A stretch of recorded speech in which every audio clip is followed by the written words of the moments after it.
السلام علیکم ناظرین، آج کی ویڈیو میں ہم آپ کو بتائیں گے یہ پٹھان کون ہے اور یہ کس کی اولاد ہیں۔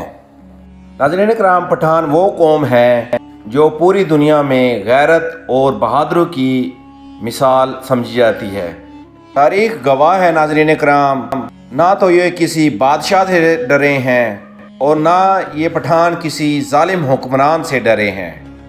دنیا میں بڑی بڑی اقوام نے متعدد بار پٹھانوں کو زیر کرنے کی کوشش کی ہے، مگر ناظرین کرام سب کے سب ناکام رہے ہیں۔ اور آدھی دنیا فتح کرنے والے الیگزینڈر نے بھی جب افغانستان کے اندر اپنا قدم رکھا اور پٹھانوں نے ناظرین کرام سکندر اعظم کی فوج کو بھی دھول چٹا دی، اور یہ سلسلہ امریکہ کو افغانستان سے بھگانے کی صورت میں آج تک جاری ہے۔ لیکن ناظرین کرام، یہ پٹھان ہیں کون اور یہ کس نسل سے تعلق رکھتے ہیں اور یہ کس نبی کی امت میں سے ہیں، اور رسول اللہ صلی اللہ علیہ وسلم نے ان لوگوں کے لیے کیا دعا فرمائی تھی؟ ناظرین کرام، آج کی ویڈیو میں ہم آپ کو دنیا کی بہادر قوم پٹھان اور افغان کے بارے میں بتائیں گے۔ ناظرین کرام، افغان اس لیے کہتے ہیں کہ افغان حضرت سلیمان علیہ السلام کے ایک بیٹے کا نام تھا، اور ان کو جنات کی زبان کافی پسند آیا کرتی تھی، لہٰذا انہوں نے اپنے والد حضرت سلیمان علیہ السلام سے کہا کہ آپ جنات کو حکم دیں کہ وہ مجھے اپنی زبان سکھائیں۔ لہٰذا حضرت سلیمان علیہ السلام کے حکم پر جنات نے افغان کو اپنی زبان سکھائی۔ آپ نے اکثر دیکھا ہوگا لوگ کہتے ہیں کہ پشتو جنوں کی زبان ہے، اس کے پیچھے لاجک بھی یہی ہے۔ بعد میں یہی زبان پشتون کے نام سے مشہور ہوئی۔ پٹھانوں کی اصلیت قومیت کے بارے میں جو روایات ہیں وہ یہ ہیں کہ پٹھان حضرت ابراہیم علیہ السلام کی اولاد میں سے ہیں اور حضرت اسحاق علیہ السلام کی اولاد ہیں۔ لوگ اپنی قومیت کے اعتبار سے بنی اسرائیل ہیں۔ دراصل حضرت یعقوب علیہ السلام کا لقب اسرائیل تھا، اس لیے ان کی اولاد کو بنی اسرائیل کہا جاتا ہے۔ حضرت یعقوب علیہ السلام کے کتنے بیٹے تھے؟ 12 بیٹے تھے، اور انہی سے بنی اسرائیل کی 12 قومیں آگے چلیں، اور تاریخ دانوں کے مطابق انہی میں سے ایک قوم ان پشتونوں یا پٹھانوں پر مشتمل تھی۔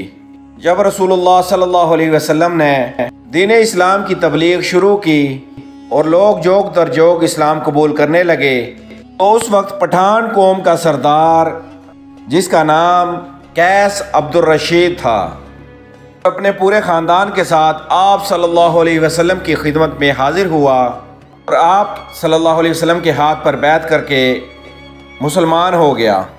اب چونکہ قیس عبرانی لفظ ہے، آپ صلی اللہ علیہ وسلم نے عبد الرشید کو پسند فرمایا، اور یوں حضرت قیس عبد الرشید نے اپنے پورے قبیلے کے ساتھ اسلام قبول کر لیا، اور اس طریقے سے انہیں پہلے پشتون صحابی ہونے کا اعزاز حاصل ہوا۔ ناظرین کرام، آج دنیا میں پشتون افغان واحد قوم ہے جس میں اسلام کے علاوہ اور کوئی دوسرا مذہب موجود نہیں ہے۔ ناظرین کرام، آپ کسی پٹھان سے پوچھیں کہ آپ پٹھان ہیں یا مسلمان، تو جواب کچھ اس طرح سے ملے گا کہ آپ کی عقل دنگ رہ جائے گی۔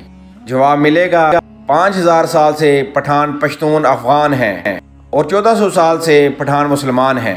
افغان قوم کو پٹھان کیوں کہا جاتا ہے؟ اس کے پیچھے حقیقت یہ ہے، جب کافروں نے مکہ مکرمہ پر قبضہ کر لیا تو رسول اللہ صلی اللہ علیہ وسلم نے حضرت خالد بن ولید کو آرڈر پاس کیا کہ جاؤ اپنے افغان بھائیوں کو جہاد پر بلا لاؤ۔ لہٰذا حضرت خالد بن ولید کہاں گئے؟ افغانستان کی طرف روانہ ہوئے، اور افغانی سردار قیس عبد الرشید کو رسول اللہ صلی اللہ علیہ وسلم کا پیغام ارسال کیا، اور پھر قیس عبد الرشید کی قیادت میں افغانستان سے پشتونوں کا ایک بہت بڑا لشکر مکہ مکرمہ کی طرف روانہ ہو گیا۔ شام کو حضرت خالد بن ولید نے حضور پاک صلی اللہ علیہ وسلم کو یہ خوشخبری سنائی کہ افغانیوں نے آتے ہی مشرکین کا قتل عام شروع کر دیا ہے، اور کافروں کا صفایا کر کے اب افغانی مکہ مکرمہ پر قابض ہو چکے ہیں۔ تو رسول اللہ صلی اللہ علیہ وسلم نے یہ سنا تو آپ صلی اللہ علیہ وسلم کی زبان سے یہ الفاظ نکلے، بتان، الفاظ تھے بتان، پھر آپ صلی اللہ علیہ وسلم نے فرمایا اللہ ان کی آل اولاد کو فروغ بخشے گا اور ان کے قبیلے کی طاقت تعداد سب سے زیادہ ہوگی۔ اس کے بعد آپ صلی اللہ علیہ وسلم نے فرمایا اس مرد یعنی پہلے پختون صحابی قیس عبد الرشید کی نسلوں میں سے ایک عظیم قبیلہ پیدا ہو جس کے افراد قیامت تک سلامتی اور اتحاد کے ساتھ شریعت اسلامی پر ثابت قدم رہیں گے۔ اب لفظ جو آپ صلی اللہ علیہ وسلم نے فرمایا بطان، بطان ایک عربی زبان کا لفظ ہے جس کا مطلب ایک ایسی سخت لکڑی ہوتی ہے جو کہ بڑے بڑے سمندری جہازوں میں لگائی جاتی ہے، جس کو سمندر کا خطرناک پانی بھی خراب نہیں کرتا۔ پٹھانوں کو ان کا یہ نام خود آپ صلی اللہ علیہ وسلم نے دیا تھا، اور جب یہ لفظ بطان برِ صغیر میں پہنچا، بطان سے ہوتا ہوا پٹھان ہو گیا۔